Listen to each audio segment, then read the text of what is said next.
Hello and welcome जितने भी हमारे शिक्षक साथी हैं, बॉयज़ हो या गर्ल्स हो।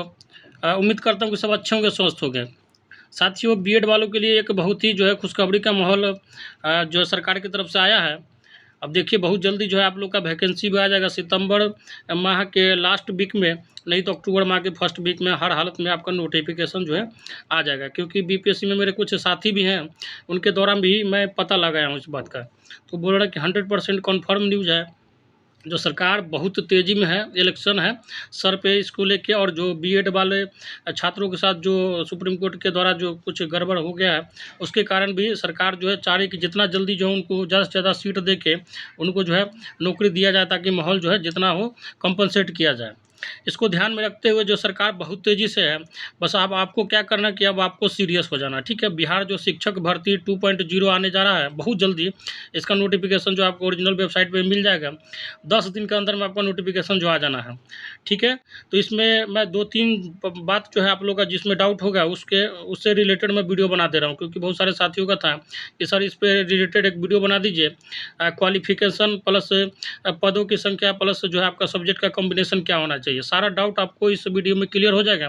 बशर्ते क्या करना है, आप इसको भी, इस वीडियो को लास्ट तक देखना है। और जितने भी साथी अभी तक आप हमारे चैनल पे नए हैं तो चैनल को सब्सक्राइब कर लें, बेल आइकन को दबा लें। और जो है मेरा जो पिछला रिकॉर्ड है इस चैनल का आप देख सकते हैं। बिहार सीबी 7th फेज जो शिक्षक का तैयारी मैं करवाया था, सबसे ज़्यादा जो है यहाँ पे प्रैक्टिस सेट से करवाया था। प्रैक्टिस सेट से लेके हर सब्जेक्ट का महामैराथन हुआ है। उसके बाद जो है 5 दिन में पूरे यूट्यूब पे या स्टेट में जो है इस चैनल से ज़्यादा कहीं भी वीडियो नहीं कराया गया, वो भी कंप्लीट सिलेबस। आप जाके देख सकते हैं 9th 10th का जो है कंप्लीट SCRT के MCQ प्लस 11th 12th तक का भी करवाया गया है।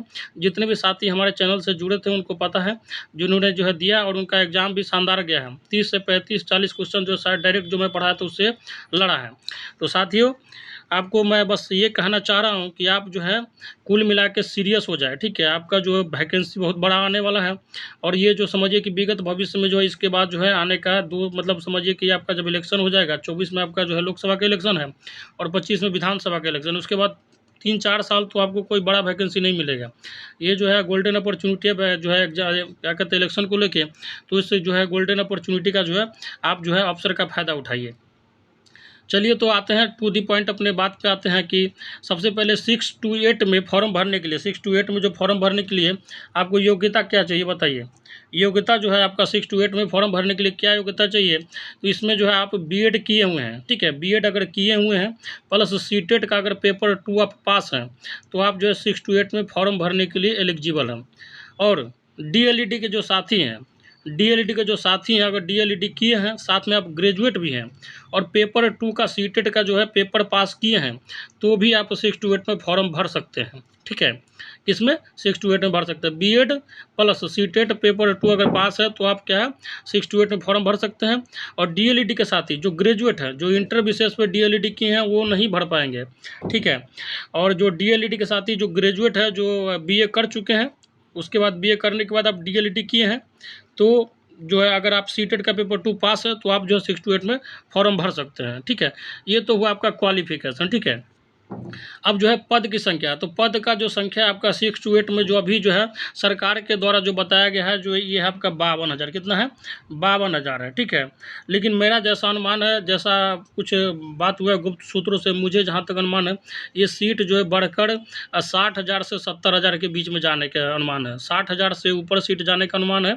और सरकार जो है बहुत जल्दी जो सीटेट जो है आपका ये जो नेक्स्ट जो एग्ज़ाम होने वाला है सीटेट का आपका दिसंबर जनवरी के समय में, उसको भी इसमें इंक्लूड करेगी। ये बात जो गुप्त सूत्रों से पता चला है। क्योंकि पिछले बार भी अपीयरिंग के छात्रों को जो है इंक्लूड किया गया था, तो इस बार भी सीटेट में जो बहुत सारे साथियों का डाउट था कि सर जो है अपीयरिंग वालों का दिसंबर में जो आपका जनवरी में सीटेट होगा उनको इंक्लूड करेगी कि नहीं सरकार, तो बिल्कुल करेगी। कन्फर्म न्यूज़ है, बिल्कुल करेगी। बस यही है कि अभी आनन फानन जो है पेपर वाले छाप दी हैं, बहुत सारे जो है बात को इंक्लूड नहीं किया, मतलब जोड़ा नहीं गया है। तो आपका जो है जो क्या होगा कि तो आप लोग का जो है पेयरिंग में सीटेड होंगे उनको भी एलिजिबल किया जाएगा, ठीक है। ये हो गया आपका जो है जिस पेयरिंग वाले साथी ऑलरेडी जिनके पास डिग्री है तो उनको तो कोई दिक्कत है नहीं, सीटेड जो पेपर 2 आप पास है तो उनके लिए जो है बहुत बड़ी खुशखबरी है। चलिए आगे जो है आपका सब्जेक्ट कॉम्बिनेशन के लेके सबसे जो इम्पोर्टेंट टॉपिक है और जिसमें सबसे ज़्यादा डाउट रहता है, सब्जेक्ट कॉम्बिनेशन को लेके है। तो सब्जेक्ट कॉम्बिनेशन के लिए देखिए इसमें जो है मेनली मैं 3 स्ट्रीम का बात करूँगा, आप जो है समझ जाइए अच्छे से, एक बार मैं बोल दूँगा, ठीक है। 6 to 8 में जो है आपका, अगर आपको लैंग्वेज पेपर का अध्यापक बनना है, ठीक है, अगर लैंग्वेज पेपर का अध्यापक बनना है, मतलब हिंदी तथा अंग्रेजी का भी जो है फिलहाल वर्णन किया गया है। संस्कृत के बारे में जो अभी नियमावली में नहीं ज़्यादा दिया गया था, तो इसलिए मैं संस्कृत पर भी नहीं बात करूँगा, हिंदी और अंग्रेजी के बारे में विशेष रूप से बात करूँगा। तो अगर आपको हिंदी और अंग्रेजी का जो है अध्यापक बनना है, ठीक है, तो आपको क्या होना चाहिए, आपका या तो ऑनर्स पेपर जो होना चाहिए या सब्सिडरी पेपर में, ठीक है, ऑनर्स पेपर या सब्सिडरी पेपर में से जो है आपका हिंदी तथा अंग्रेजी जो है विषय होना चाहिए, ठीक है। अगर ऑनर्स होगा, ऑनर्स में आपका जो है हिंदी है, तो भी आप जो है हिंदी का पेपर जो अध्यापक बन सकते हैं। अगर सब्सिडरी में होगा तो भी आप बन सकते हैं। सेम जो है आपका जो है अंग्रेजी के साथ लागू होता है, ठीक है। तो 6 to 8 में अगर हिंदी तथा अंग्रेजी का जो आपको जो अध्यापक बनना है, तो क्या होना चाहिए, या तो ऑनर्स पेपर आपका हिंदी या अंग्रेजी का होना चाहिए, नहीं तो सब्सिडरी होगा, फिर भी काम चलेगा, ठीक है। तो ऐसा नहीं है कि अगर सब्सिडरी में आपका है तो आप जो है लैंग्वेज पेपर का अध्यापक नहीं बन सकते, बिल्कुल बन सकते हैं। किसी भी तरह का डाउट नहीं होना चाहिए आपके माइंड में, ठीक है, एकदम क्लियर कट रहिए। आगे बात आता है कि अगर आप जो है एसएसटी का टीचर बनना चाहते हैं, अध्यापक बनना चाहते हैं 6 to 8 में, तो आपको जो है क्या कौन कौन सा जो है सब्जेक्ट का कॉम्बिनेशन होना चाहिए, ठीक है। तो मैं इसके बारे में बता देता हूँ। देखिए, आपका जो है स्नातक स्तर पे, ग्रेजुएट लेवल पे इतिहास, ठीक है, सुनते जाइए ध्यान से, इतिहास, हिस्ट्री, ठीक है, हिस्ट्री हो गया आपका। उसके बाद जो है आपका, ठीक है, हिस्ट्री के बाद आपका क्या होना चाहिए, भूगोल, ठीक है, भूगोल मतलब जियोग्राफी, ठीक है, ज्योग्राफी हो गया, ठीक है, हिस्ट्री, ज्योग्राफी। उसके बाद जो है आपका, मैं बोलते जा रहा हूँ, आप जो है इसको सुन लीजिएगा थोड़ा ध्यान से, ठीक है। हिस्ट्री हो गया, उसको इतिहास, भूगोल, उसके बाद राजनीति शास्त्र, दर्शन शास्त्र, अर्थशास्त्र, वाणिज्य, ठीक है, मनोविज्ञान, समाज शास्त्र, गृह विज्ञान में से कोई भी 2 विषय में अगर आप स्नातक स्तर पे उसको पढ़े हैं, तो आप जो है 6 to 8 में जो है एसएसटी सब्जेक्ट के अध्यापक बनने के काबिल हैं, ठीक है, मतलब योग्य है, एलिजिबल हैं। फिर से सुन लीजिए, मैं फिर से बोल रहा हूँ, इतिहास, भूगोल, राजनीति शास्त्र मतलब पॉलिटिकल साइंस, दर्शन शास्त्र, अर्थशास्त्र मतलब इकोनॉमिक्स, वाणिज्य, मनोविज्ञान, समाज शास्त्र और गृह विज्ञान। मैं फिर से एक बार बोल दे रहा हूँ, कौन कौन सा सब्जेक्ट, देखिए, इतिहास, भूगोल, नागरिक जिसको राजनीतिक शास्त्र बोलते हैं, दर्शन शास्त्र, अर्थशास्त्र, वाणिज्य, मनोविज्ञान, समाज शास्त्र और गृह विज्ञान, होम साइंस, ठीक है। इसमें से कोई भी 2 सब्जेक्ट अगर आप स्नातक स्तर पर पढ़े हैं, तो आप जो है एसएसटी के टीचर बनने के काबिल है, ठीक है। किसके, तो एसएसटी टीचर बनने के काबिल है। फिर से एक बार सुन लीजिए, लिख लीजिएगा, इतिहास, भूगोल, राजनीति शास्त्र, दर्शन शास्त्र, अर्थशास्त्र, वाणिज्य, मनोविज्ञान और समाज शास्त्र तथा गृह विज्ञान। इसमें से कोई भी 2 विषय अगर स्नातक स्तर पर पढ़े हैं, तो आप क्या है, आप जो है 6 to 8 के टीचर बनने के जो है योग्य हैं। अब जो आता है नेक्स्ट, जो है सबसे लास्ट पॉइंट जो आपके लिए जानना है कि साइंस का अगर आपको अध्यापक बनना है 6 to 8 में, तो आपको जो है क्या कॉम्बिनेशन हो जाए आपका, बताइए, स्नातक स्तर पे। तो आपका कॉम्बिनेशन क्या होगा, बताइए। तो आपका जो है 6 to 8 में अगर आप साइंस का टीचर बनना चाह रहे हैं, साइंस का अगर आप टीचर बनना चाह रहे हैं साथी, तो आपको जो है कॉम्बिनेशन क्या होना चाहिए, ग्रेजुएट लेवल पे, तो आपको जो है गणित, ठीक है, उसके बाद भौतिकी। तो अगर आप साइंस का टीचर बनना चाह रहे हैं 6 to 8 में, तो गणित, भौतिकी, रसायन और जीव विज्ञान, मैथ, फिजिक्स, केमिस्ट्री और बायो, इसमें से कोई 2 सब्जेक्ट आपका पढ़ा हुआ होना चाहिए। क्या, कम से कम 2 सब्जेक्ट पढ़ा होना चाहिए। गणित हो तो चलेगा, भौतिक हो तो भी चलेगा, रसायन होगा तो भी चलेगा, जीव विज्ञान होगा तो भी चलेगा। कोई 2 विषय आपका पढ़ा होना चाहिए, तो आप 6 to 8 में साइंस का टीचर बन जाएंगे।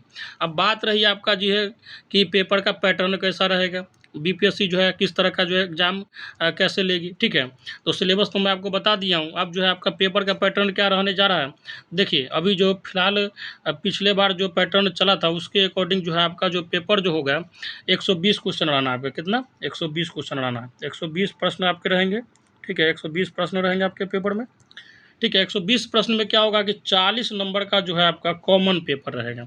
कॉमन पेपर होने का मतलब ये है कि आपका जो है जीके जीएस का क्वेश्चन रहेगा, उसमें आपका थोड़ा बहुत history, geography, polity, economics, reasoning, math, EVS और करंट अफेयर्स सब मिला के जो है आपका 40 नंबर का पेपर है। कितना, 40 नंबर का पेपर आएगा, ठीक है। 120 क्वेश्चन में मतलब 40 क्वेश्चन जो है आपका कितना है, 40 क्वेश्चन जो है आपका कॉमन जो पेपर आएगा 6 to 8 में, सारे सब्जेक्ट का वालों का, हिंदी का, इंग्लिश का, उसके बाद इतिहास का, राजनीति शास्त्र का, दर्शन शास्त्र का, अर्थशास्त्र का, सामाजिक शास्त्र का, गृह विज्ञान का, जितने भी टीचर होंगे सबके लिए जो है 40 नंबर का पेपर कॉमन होगा, साइंस वालों के लिए भी, ठीक है। जैसे गणित हो गया, उसके बाद भौतिकी हो गया, सबके लिए।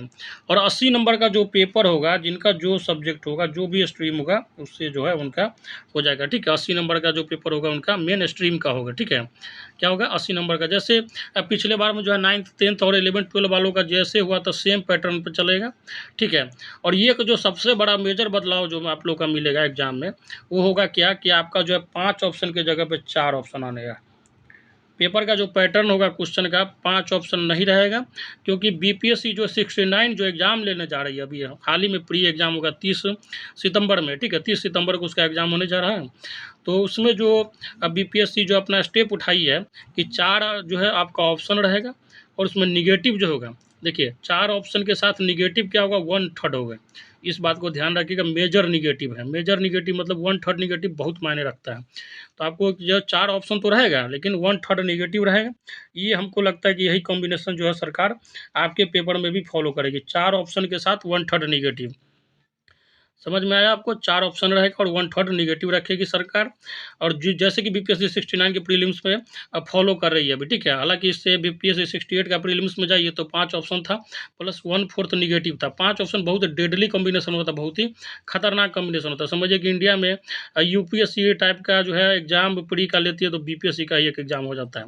5 ऑप्शन के साथ 5 ऑप्शन नहीं रहता, उसमें होता है A, B, C, D और E, और डी ऑप्शन जो होता है आपका कहता है उपयुक्त में से एक से अधिक। इसका मतलब होता है कि 1-3 भी कॉम्बिनेशन हो सकता है, 1-4 क्या बोलते हैं, उसके बाद 1-2 भी हो सकता है, 2-3 भी हो सकता है और 1-2-3 हो सकता है। तो 3 के साथ 4 ऑप्शन ये और जुट गया, 7 हो गया, और 8वां जो होता है इनमें से कोई नहीं। मतलब 8 ऑप्शन में आपको कोई एक क्वेश्चन जो है सही करना है, एक ऑप्शन सही करना है, और उसमें भी आपका 1/4 निगेटिव है। तो समझिए कितना डेडली कॉम्बिनेशन है। यहाँ पे कम से कम 4 ऑप्शन दिया गया, चलिए 1/3 निगेटिव है, इस बात को हम मानते हैं, लेकिन जो है 4 ऑप्शन तो क्लियर कट दिया गया ना, इसमें जो है छांटने में थोड़ा सुविधा हो जाएगा आपको। बाकी क्या है, आपको जो है तैयारी क्या करना है, रणनीति क्या होना चाहिए आप लोग का।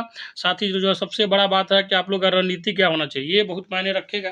क्योंकि पिछले बार जो एग्जाम हुआ था साथियों, समय दिया गया था, ठीक ठाक समय दिया गया था, लेकिन बहुत सारे छात्र, हमारे बहुत सारे साथी थे जो लैक ऑफ रणनीति के कारण जो है पेपर को थोड़ा गड़बड़ा दिए हैं। हालांकि मेरे साथ जो बहुत सारे साथी जुड़े थे, उनका 70+ तक नंबर है। बीपीएससी 7th फेज का जो एग्जाम हुआ था उसमें, ठीक है, 70+ तक नंबर है। मैं इस बात को बता रहा हूँ ठोस सबूत के साथ। जैसे ही हो जाएगा उनका डीवी वगैरह ज्वाइनिंग होगा तो मैं उसका वीडियो भी डाल दूंगा आपको चैनल पे, ठीक है। तो 70+ स्कोर किए हैं, और बस 1.5 महीने 1 महीना मेरे साथ जुड़े थे। बस वो क्या किए थे, मैं जितना भी पॉइंट बोलता था हाईलाइटेड करता था, जितना बार बार रिपीट करता था उसको जो है नोट डाउन करके वो पढ़ता गया, और उसका जो 70+ स्कोर बन रहा है। और अच्छा खासा जो है ऐसे पेपर में 1 to 5 के पेपर में 70+ का स्कोर बहुत मायने रखता है, क्योंकि वाकई में शानदार पेपर था। जो अतुल प्रसाद सर जो चेयरमैन थे, वो भी बोले कि पेपर जो है वाकई में बहुत अच्छा बनाया गया था, और इस पेपर से मैं भी खुश था, ठीक है।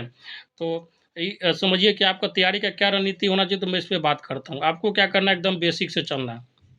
किस पैटर्न को जो है बीपीएससी फॉलो करती है, तो बीपीएससी जो है कोई भी एग्जाम स्टैंडर्ड एग्जाम होती है वो बेसिक से जाती है। जैसे आपका जो सिलेबस होगा, आपको पढ़ाना क्या चीज़ है, तो एससीईआरटी पढ़ाना है। स्टूडेंट को पढ़ाना क्या है, एससीईआरटी, तो आपको एससीईआरटी फॉलो करना पड़ेगा। अगर आप 6 to 8 के टीचर बनना चाहते हैं तो 10th तक का जो है आपका 6 क्लास से लेकर 10th तक का आपका जो भी स्ट्रीम में आपका एग्जाम देना है उसको एकदम घोंट जाइए। और घोंटने के लिए क्या करना है कि अगर आप जो है नहीं समझ पाते हैं तो मैं उसका वीडियो बनाऊंगा, हर सब्जेक्ट है, चाहे आप हिस्ट्री ले लीजिए, ज्योग्राफी ले लीजिए, पॉलिटी ले लीजिए, इकोनॉमिक्स ले लीजिए, ठीक है, हर सब्जेक्ट का है। इसके बाद क्या कहते हैं, भौतिकी ले लीजिए, केमिस्ट्री ले लीजिए, जीव विज्ञान ले लीजिए, मैथ्स ले लीजिए, सबका मैं वीडियो बनाऊंगा। आपको घबराने की बात नहीं है, 6 to जो है 10th तक बना दूंगा, ठीक है। तो आपको बिल्कुल भी घबराना नहीं है। और 11-12 के साथ ही भी आप जो है आप भी बिल्कुल नहीं घबराएं, क्योंकि आप देख सकते हैं स्टेट वाला जो है मैं अभी करवा ही रहा हूँ।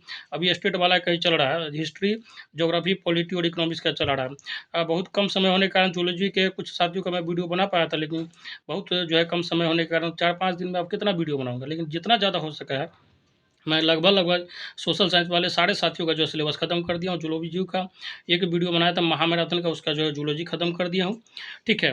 तो आपको क्या करना है साथी कि जल्दी से जल्दी आप जो है चैनल से जुड़ जाइए और अपना जो है रिव्यू दीजिए कि कब से क्लास स्टार्ट करें, कब से क्लास स्टार्ट हो जाना चाहिए, तो मैं जो है उसी हिसाब से जो बहुत जल्दी आप लोग के लिए जो है, क्योंकि मुझे भी जो है कंटेंट तैयार करना होता है, और जो जिसका देखूँगा मैं कि जो जितने ज़्यादा साथी जो जिस सब्जेक्ट में उत्सुक है, उनका जो है आपका कोर्स स्टार्ट किया जाएगा बहुत जल्दी, और भी एकदम फ्री ऑफ कॉस्ट रहेगा। किसी भी तरह का 1 रुपया भी हमको हेल्प नहीं चाहिए, बस आपको क्या करना है, शेयर करना है साथी। चैनल को ज़्यादा से ज़्यादा शेयर करना है, लाइक करना है, अच्छा लगता है ठीक है, सब्सक्राइब करके रखिएगा, नोटिफिकेशन ऑन रखिएगा, ताकि मैं जैसे ही वीडियो डालूँगा आप तक नोटिफिकेशन पहुँच जाए।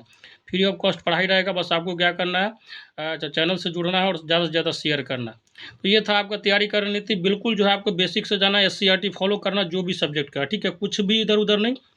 हाँ, एक बार आपका एससीईआरटी का सिलेबस खत्म हो जाता है, तो जैसे ही मार्केट में प्रैक्टिस सेट आएगा, मैं हर सब्जेक्ट का प्रैक्टिस सेट भी करवा दूँगा, आपको कहीं भी भटकने का ज़रूरत नहीं है।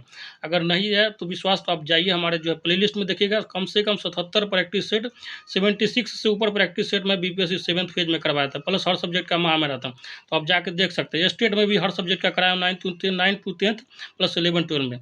तो साथी जल्दी से जुड़ जाइए और अपने साथियों में भी शेयर कीजिए ये रणनीति को, और जो है आप बताइए किस सब्जेक्ट का स्टार्ट किया जाए। मैं स्टार्ट करता हूँ बहुत जल्दी। तो चलिए, समय सीमा होती है तो लेते हैं इस वीडियो से विदा। जय हिंद, जय भारत।